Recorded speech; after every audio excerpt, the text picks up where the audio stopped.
when you take over a park, right, just like multifamily, like that first 18 to 24 months, it's like all hands on deck. We have multiple crews in there. We have tree people. We've got plumbers. We've got electricians. We've got, have to bring in new service from the street. There's so much that goes into making sure that the park not only meets modern, the other comps in the area, or exceeds the other parks in the area, right? Because we want to be the best park and even be at the same price. Yeah. But there's just lots of different coordination. Like, can you do solar panels and solar grids? Like, that's a whole income stream that we were investigating in both of our parks. Can we clear, another an acre or two of land and put more sites on it? Glamping sites, tenting sites, tiny homes, micro cabins. Do we have water on site?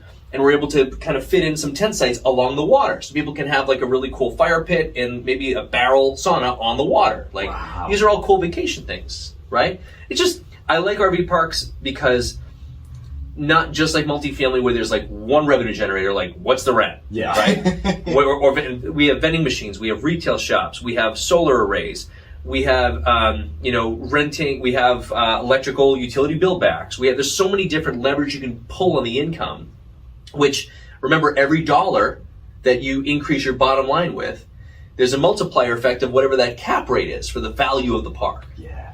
Right? Wow. So if you can increase NOI by $10 a month or $120 a year, right? Let's go $1,000 a year, right? So you increase all the pads $10 a month for the year, and you're $1,000 extra on your net operating income.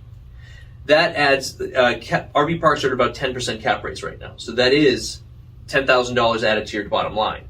If you raise rents across the board for 100 pads, right, and you raise rents across the board to like $100 a night for the transients, and there's transients and seasonals, like you have to kind of do a blended rate. It's hard to figure all that out, which is what our team's really good at. But let's say you adjust the net income. Like for us, we've been adjusting it for about $80,000 to $100,000 for the first 2 years, cumulatively. Gotcha. So $100,000 added to the bottom line, that's $1 million in net value that we've just created in year one. Like, that's insane. Pretty badass, yeah. It's badass. And in multifamily, that used to be the case in 2014 and 2015, but you haven't been able to, now it's at a 4% cap.